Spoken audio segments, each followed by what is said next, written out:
चितनेस park चौक पर जहां पर पूरे दंगे को अंजाम दिया गया था, वहां पर मौजूद मस्जिद के ताले को फिलहाल खोल दिया गया है, जो कि दंगे होने के बाद से फिलहाल इस पर ताला लगा हुआ था, बंद था। और यहां पर लगातार कर्फ्यू का सिस्टम अभी भी जारी है और इसीलिए लोगों को आज अंदर नमाज पढ़ने की इजाजत नहीं है। महज चंद कुछ लोगों को जो पहले से इसके अंदर मौजूद हैं असीमित आंकड़े के साथ, उन्हें ही नमाज पढ़ने दी जाएंगी। कुछ लोग हमारे साथ जुड़े हैं, इनसे बातचीत करेंगे कि आप लोग हमेशा यहीं पर नमाज पढ़ने आते हैं? जी हाँ। जी, क्या नाम है आपका सर? मेरा नाम शाहनवाज खान है। शाहनवाज जी, हमेशा नमाज पढ़ने आते हैं। आज जुम्मे की नमाज है, दंगे के बाद की पहली जुम्मा है। आज यहाँ पढ़ेंगे या कहाँ नमाज पढ़ेंगे? नहीं, आज नमाज तो मतलब यहाँ 5 लोगों का परमिशन है, इसलिए 5 ही लोग पढ़ेंगे अच्छा और हम अपनी नमाज घर में पढ़ेंगे। अच्छा, अंदर कौन से 5 लोग मौजूद है जो नमाज अदा लोगों करेंगे? में एक इमाम है, 2 मौजन है और 2 पड़ोसी लोग हैं। अच्छा, वो अदा करेंगे। इससे कोई दिक्कत, आपको कोई परेशानी? नहीं, कोई परेशानी नहीं है। जो है प्रशासन का जो हुक्म है उसको तो पालन करना ही पड़ेगा।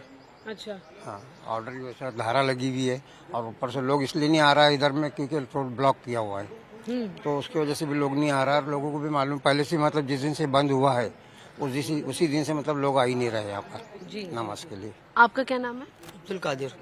कादिर, ये बताइए कि आप भी हमेशा यहीं पर आते हैं नमाज अदा करने के लिए? इस बार जब नहीं अदा करने दी जा रही तो किसी तरीके की तकलीफ या मन में सवाल? नहीं, कोई अब जो माहौल के हिसाब से जो चल रहा है उसको तो पालन करने पड़ेगा उसका, और घर में नमाज अदा करने पड़ेंगे। और जो हिसाब से 5 लोग का जो बोले उन्होंने, तो 5 ही लोग अदा करेंगे नमाज अंदर। अच्छा, है ना, उसका भी पालन हम खुद करते हैं। मतलब यानी कि न्याय और सुरक्षा व्यवस्था को कोई ठेस नहीं पहुंचने देंगे? नहीं, ऐसा कोई। कई ऐसे भी लोग हैं जिनका कहना है कि रमजान का पाक महीना चल रहा है तो लोगों को अंदर आकर अनुमति देनी चाहिए थी, कुछ और भी लोगों को अनुमति मिलनी चाहिए थी, हालांकि वो नहीं मिली है, तो इससे नाराजगी भी है। नहीं, नाराजगी का सवाल नहीं है। जहाँ मतलब खुला है, अगर इतना है तो मतलब वहाँ पर भी जाके नमाज पढ़ सकते हैं, अपनी नमाज घर में भी अदा कर सकते हैं, क्योंकि ऐसा ये टाइम कोई हमेशा का नहीं है। ये कल खुल जाएगा, फिर नमाज पढ़ लो, जुम्मा तो और आएंगे। बिल्कुल। हाँ, बस इतना है कि रमजान का जो जुम्मा है वो साल में जो है, साल में सिर्फ 4 जुम्मे आते हैं रमजान के, ये मतलब महत्व के होते हैं। तो इसका थोड़ा सा खेद रहता है। हाँ, उसका खेद रहता है कि हमको नमाज मतलब कैसा तकरीर वगैरह भी होती है, वो सुनने को नहीं मिलेगी। उसके ऊपर जो बयान होता है रमजान के ऊपर में, माहौल जो बनता है वो माहौल नहीं बनेगा ना। जी, क्या कह रहे हैं? जो माहौल बनता था हर बार, जो रमजान का जो माहौल रहता था ना, वो खत्म हो चुका है। तो उसका अफसोस है बहुत कि मतलब इस बार ऐसा नहीं हुआ, और जो भी कुछ हुआ है वो अच्छा नहीं हुआ। अमूमन यहाँ पर कैसे मनाते हैं फिर? मतलब जुम्मे की जो नमाज होती है उसको अमूमन किस तरीके से मनाया जाता है? मनाने का उसमें नहीं है मैडम, उसमें मनाते नहीं है। वो जैसा कैसा है कि तकरीरें होती है, तकरीर में कुछ सुनने को मिलता है रमजान के बारे में, प्रवचन जो होता है वो प्रवचन होता है। बिल्कुल, बहुत बहुत शुक्रिया हमसे बात करने का। फिलहाल आपको मैं तस्वीरें अंदर दिखाते चलूँ कि अंदर चुनिंदा वो 4 से 5 लोग मौजूद हैं जिन्हें इजाज़त दी गई है अंदर नमाज अदा करने की, जिसमें इमाम भी मौजूद हैं। और साफ तौर पर देखिए, ये एक शांति का मैसेज भी देने की कोशिश है कहीं ना कहीं कि लोग कर्फ्यू के कानून का उल्लंघन नहीं कर रहे हैं और पूरी तरीके से प्रशासन के साथ चल रहे हैं। उनका ये कहना है कि महज जितने लोगों की परमिशन दी गई है उतने लोगों को ही अंदर नमाज अदा करने दी जाएगी। बाकी जो रोजाना यहाँ पर आते थे नमाज अदा करने के लिए, वो अपने घरों में जाकर नमाज अदा करेंगे और शांति की जो स्थिति उसमें कोई खलाल नहीं डालेंगे। हालांकि उन्हें इस बात का भी खेद है कि जिस तरीके से तकरीर यहाँ पढ़ी जाती थी, जिस तरीके का माहौल रमजान के दरमियान होता था, वो इस बार उन्हें नहीं देखने को मिलेगा। लेकिन ये एक संदेश देता है कि किस तरीके से प्रशासन जगह पर बरकरार है। और लगातार आपने यहाँ पर अंदर मस्जिद की तस्वीरें देखी, लोगों की बातचीत भी सुनी है। मैं आपको एक बार फिर से दिखाते चलूँ कि अभी भी यहाँ पर जो चारों तरफ का इलाका है, इसे घेराबंदी करके बंद किया गया है, रोका गया है। पुलिस यहाँ पर आपको नज़र आएगी जो कि नमाज के एंट्री पॉइंट के लिए जब जहाँ लोग जाते हैं वहाँ से मौजूद है। ये मस्जिद का वो टर्निंग पॉइंट है जहाँ से लोग बाहरी आसपास के इलाकों से यहाँ पर पहुँचते हैं। तो ये साफ तौर पर कहना गलत नहीं होगा कि जिस मस्जिद के सामने इस पूरे दंगे को अंजाम दिया गया था, फिलहाल वहाँ पर लगातार 5 दिनों से ताला था, जिसे आज जुम्मे की नमाज पर खोला जा रहा है। लेकिन गुजारिश यही है कि जो 4 से 5 अंदर लोग मौजूद हैं सिर्फ वही नमाज अदा करेंगे और जो लोग बाहर से आ रहे हैं उन्हें यहाँ से वापस लौटाया जा रहा है, घरों को रवाना किया जा रहा है। टाइम्स ऑफ नवभारत नागपुर हिंसा के 5वें दिन पर नागपुर से जब रिपोर्ट कर रहा है तो यहाँ पर आपको सबसे बड़ा वाला वो खुलासा दिखाते हैं जिससे इस पूरी घटना के अंदर एक मस्जिद कनेक्शन सामने आया है। तस्वीर में आपको दिखाते चलो उस मस्जिद की जहाँ पर पुलिस इस बात की जांच कर रही है क्या इस मस्जिद से ही उन लोगों की रेकी की गई थी जिन्होंने छत्रपति शिवाजी महाराज के मूर्ति के बिल्कुल समक्ष नागपुर को ध्वस्त करने की षड्यंत्र को रचा था। आपको मैं तस्वीर दिखाती चलूँ, यहाँ पर महज कम से कम 50 मीटर की दूरी पर छत्रपति शिवाजी महाराज की मूर्ति है जहां पर इस पूरी घटना पर पत्थरबाजी करके इसे अंजाम दिया गया।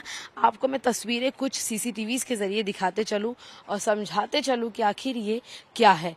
यहाँ पर आप जैसे ही पहली सीसीटीवी देखेंगे आपको इसमें नजर आएगा ये है छत्रपति शिवाजी महाराज की मूर्ति पर लगा हुआ एरिया जहां पर आपको कुछ लोग यहां पर मौजूद नजर आएंगे। हालांकि पीछे पुलिस भी है सामान्य तौर पर, लेकिन यहाँ कुछ लोग हैं जो रेकी करने की दिशा से यहां पर पहुंचे, उन्होंने बातचीत की।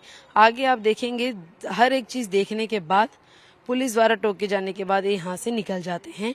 और ये तस्वीर कहाँ की है वो आपको मैं दिखाते चलूँ। पंकज तस्वीर दिखाएंगे। ये रही वो छत्रपति शिवाजी महाराज की मूर्ति, ये चौराहा, ये चौक जहाँ पर इस पूरी पहली घटना का पहले कैमरे से सीसीटीवी सामने आया है। अब आपको मैं दूसरी तस्वीर दिखाते चलूँ मेरे पीछे मौजूद इस मस्जिद की जहाँ पर जो लोग रेकी कर रहे थे वो अंदर जाते हुए नजर आ रहे हैं। ऐसी ये तस्वीर एक और सीसीटीवी से आपको दिखाते हैं और यहाँ पर ये दूसरी सीसीटीवी है। आप देखेंगे ये इसी पूरी की पूरी मार्ग की है जहाँ पर ये पूरी घटना घटी। यहाँ पर कई लोग आपको बाइक पर सवार नजर आएंगे, कुछ अंदर जा रहे हैं, कुछ बाहर निकल रहे हैं। और अब थोड़ा और आगे बढ़ते चले जाएं अगर हम तो आपको नजर आएगा ये सीसीटीवी का कैमरा जिसमें लोग एक जगह के अंदर भीतर जा रहे हैं। ये भीतर जाने वाली जगह कहाँ की है, जब थोड़ा कैमरा वाइड होता है तो आप समझेंगे कि ये दीवार, ये गेट कहीं और का नहीं बल्कि ये इसी मस्जिद का है जहाँ पर लोग बाकायदा रेकी करने के बाद एक समय से अंदर जा रहे हैं। दरवाज़ा आपको पंकज यहाँ पर दिखाएंगे कि ये वही दरवाज़ा है जहाँ पर लोग अंदर जा रहे थे। और जब 17 मार्च की ये पूरी घटना घट रही थी तब यहाँ पर आपको मैं दिखाते चलूँ कि क्या हो रहा था। यहाँ लगातार ऐसे लाइन से पूरी की पूरी बाइकें लगी हुई थी सड़क के इस तरफ मस्जिद के पास, और यहाँ सड़क के बीचों बीच जो फिलहाल खाली किया गया है कर्फ्यू के चलते।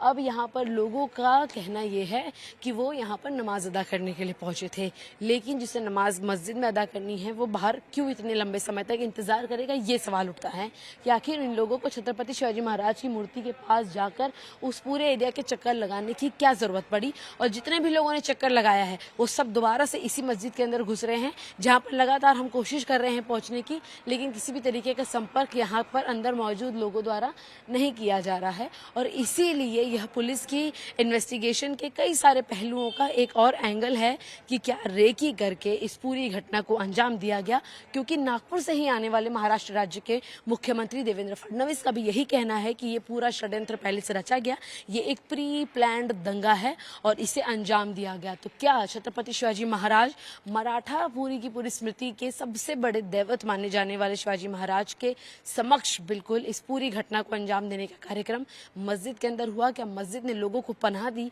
जो कि नागपुर की शांति को भंग करना चाहते थे? इस मामले की जांच में फिलहाल पुलिस जुटी हुई है और ऐसे कई सीसीटीवी कैमरा को निकाल कर इन लोगों की शिनाख्त की जा रही है कि क्या ये यहाँ के लोकल रहवासी हैं, किसी से इन्फ्लुएंस्ड हैं, और इनकी पहचान करके इनसे पूछताछ करने की प्रक्रिया भी शुरू की जा रही है। पंकज गुप्ता के साथ शिवानी मिश्रा, टाइम्स ऑफ भारत के लिए नागपुर से।